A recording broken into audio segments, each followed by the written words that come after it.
স্বাগত রাত ৯টায় বাংলাদেশের সঙ্গে আছি আমি জাহিদ হোসেন। সবশেষের খবর নিয়ে থাকবো আমি সুমনা সিং। শুরুতে জানিয়ে দিচ্ছি শিরোনাম। উচ্ছেদে প্রভাবশালীদের ছাড় দেবেন না নতুন মেয়র আতিকুল, পরিবহনের শৃঙ্খলা ফেরানোর অঙ্গীকার।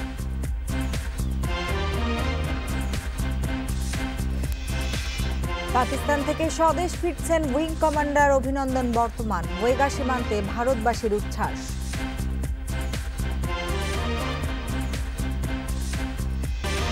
শুরুতেই নগরবাসীর আস্থা অর্জন করতে চান উত্তর ঢাকার নতুন মেয়র আতিকুল ইসলাম। বলছেন, অবৈধ দখল উচ্ছেদে কোনো ছাড় দেয়া হবে না রাজনৈতিক নেতা বা প্রভাবশালীদের। নেবেন পরিবহনে শৃঙ্খলা ফেরানো সহ নাগরিক দুর্ভোগ কমানোর উদ্যোগ। ব্যবসা থেকে হঠাৎ করে রাজনীতিতে আসেন আতিকুল ইসলাম। নৌকার টিকিটে ১ বছরের কিছু বেশি সময়ের জন্য নগরপিতা নির্বাচিত হলেন বিজিএমইএর সাবেক এই সভাপতি। ইশতেহারে সুস্থ, সচল ও আধুনিক ঢাকা গড়ার অঙ্গীকার করেছিলেন। জানান, শপথ গ্রহণের পর রূপ দেবেন বাস্তবে। অগ্রাধিকার ভিত্তিতে মশক নিধন, বিশুদ্ধ বাতাস ফিরিয়ে আনা, ড্রেনেজ ব্যবস্থার উন্নয়নে জোর দেবেন তিনি। আনিস ভাই যে বাস যেগুলো করে গেছেন, যে ফ্র্যাঞ্চাইজের চেষ্টা করেছেন, এগুলোর কি অবস্থা, এগুলো নিয়ে সময় এসছে ঘাটার। কারণ একটি বাস যখন আরেকটি বাসকে টক্কর দিয়ে সামনে দাঁড়িয়ে যায়, পিছনে কিন্তু হিউজ লাইন লেগে যায়, নগরবাসীর ভোগান্তি, এগুলো কিন্তু হতে দেওয়া যাবে না। বাসের জন্য নির্দিষ্ট জায়গায় ইয়ারমার্ক করা থাকবে, সেখানেই বাস থামতে হবে। দখলমুক্ত করতে চান ফুটপাতও। জনপ্রতিনিধিদের সাথে নিয়ে আধুনিক ঢাকা গড়ার স্বপ্ন তার। অবৈধ দখল উচ্ছেদে ছাড় দেবেন না রাজনৈতিক নেতা বা প্রভাবশালীদেরও। এই উদ্যোগটা নেওয়ার জন্য স্থানীয় সংসদ যারা আছেন, নেতৃবৃন্দ যারা আছেন, দোকান মালিক সমিতি যারা আছে, সবাইকে যে উদ্যোগ যদি নেওয়া হয় এবং যদি ভাগ করে দেওয়া হয় যে এই ফুটপাথটি হলো আপনাদের আন্ডারে, এখানে কেউ যেন অবৈধভাবে কেউ কিছু করতে না পারে, দোকান বসাতে না পারে, এভাবে কিন্তু আমাদের কাজগুলো করতে হবে। ঢাকা উত্তর সিটির নতুন মেয়রের মেয়াদ 2020 সালের 13 মে পর্যন্ত, যার আগের 180 দিনের মধ্যে শুরু হবে পরবর্তী মেয়র নির্বাচনের ক্ষণগণনা। সেই হিসেবে মেয়র পদে আতিকুল দায়িত্ব পালন করতে পারবেন 14.5 মাসের মতো। কম সময়ের মধ্যেই মেয়র হিসেবে নগরবাসীর আস্থা অর্জন করতে চান আতিকুল ইসলাম। Adilur Rahman, independent news, Dhaka. কোনো বড় দল স্থানীয় সরকার নির্বাচন বর্জন করলে জনগণের কাছে তাদের গ্রহণযোগ্যতা ক্রমেই সংকুচিত হয় বলে মন্তব্য করেছেন আওয়ামী লীগের সাধারণ সম্পাদক ওবায়দুল কাদের। সকালে ধানমন্ডিতে আওয়ামী লীগ সভাপতির রাজনৈতিক কার্যালয়ের সংবাদ সম্মেলনে কথা বলেন তিনি। ওবায়দুল কাদের বলেন, উপজেলা নির্বাচন বর্জন করায় আগামী জাতীয় সংসদ নির্বাচনে আরও সংকটে পড়বে বিএনপি। গণতন্ত্র থেকে দূরে সরে যাওয়া দলটির জন্য ভালো ফল বয়ে আনবে না বলেও মন্তব্য করেন তিনি। আওয়ামী লীগ সাধারণ সম্পাদক বলেন, বিএনপি স্থানীয় নির্বাচন বর্জন করলেও তাদের নেতাকর্মীদের অনেকেই মনোনয়ন ফর্ম সংগ্রহ করছেন। ঢাকা উত্তর সিটির উপনির্বাচনে ভোটার সংখ্যা কম থাকার কথা মেনে নিয়ে তিনি বলেন, 2001 সালের সিটি নির্বাচনের তুলনায় এ নির্বাচন ভালো হয়েছে। ভোট কম পড়ার ক্ষেত্রে ওবায়দুল কাদেরের যুক্তি, 3 দিনের ছুটি আর বৈরী আবহাওয়ার জন্য অনেকেই ভোট দিতে আসেননি।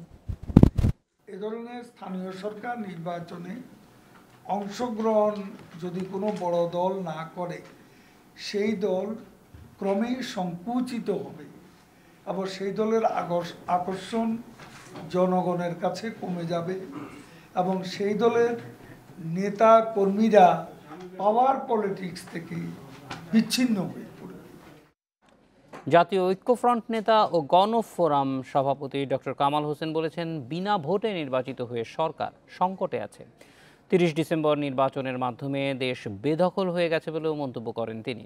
স্বাধীনতার পতাকা উত্তোলন দিবস উপলক্ষে জাতীয় প্রেস ক্লাব মিলনায়তনে জেএসডির এক আলোচনা সভায় এ মন্তব্য করেন ডক্টর কামাল হোসেন। তিনি বলেন, বাংলার মাটি কোনো স্বৈরাচারকে মেনে নেয়নি। 30 ডিসেম্বর সরকার জনগণকে অপমান করেছে বলেই গতকাল জনগণ ভোট দেয়নি বলে মন্তব্য করেছেন জেএসডি সভাপতি আসম আব্দুর রব। নাগরিক ঐক্যের আহ্বায়ক মাহমুদুর রহমান মান্না বলেন, এই নির্বাচনের মাধ্যমে প্রমাণিত হয়েছে আওয়ামী লীগ মেধাশূন্য ও মানুষের ভালোবাসা শূন্য হয়ে পড়েছে।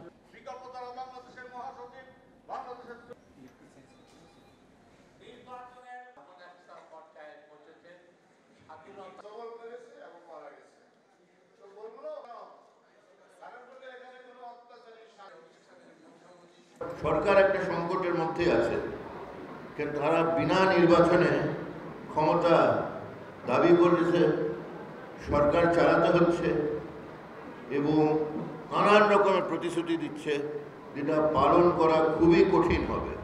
যত দিন যায় ওই প্রতিশ্রুতি পালন করা খুবই কঠিন হবে। পরাজিতরা সবসময়ই নির্বাচন নিয়ে প্রশ্ন তোলে বলে মন্তব্য করেছেন প্রধান নির্বাচন কমিশনার KM নুরুল হুদা। সকালে রাজধানীতে জাতীয় ভোটার দিবসের র্যালি শেষে এ মন্তব্য করেন তিনি। বর্তমান কমিশন সুষ্ঠু নির্বাচন অনুষ্ঠানে বদ্ধপরিকর বলেও জানান সিইসি। সিটি নির্বাচনে ভোটার সংখ্যা কম হওয়ার 3টি কারণ উল্লেখ করেন সিইসি। বলেন, বিএনপি নির্বাচনে অংশ না নেওয়া, স্বল্প মেয়াদের জন্য মেয়র নির্বাচিত হওয়া এবং বৃষ্টির কারণে ভোটার কম হয়েছে। তবে ভোটাররাই মেয়র এবং কাউন্সিলর নির্বাচন করেছেন বলেও মন্তব্য করেন তিনি। সিইসি বলেন, ভোটার দিবস উপলক্ষে আজ থেকে সারা দেশে ভোটার তালিকা হালনাগাদ শুরু হবে। যারা পরাজিত হয়, নির্বাচিত আসে না, তারাই বলে এই নির্বাচন কমিশন ভালো না। এটা দেশের কালচার, সবসময় হয়ে থাকে। এবছর তার ব্যতিক্রম না।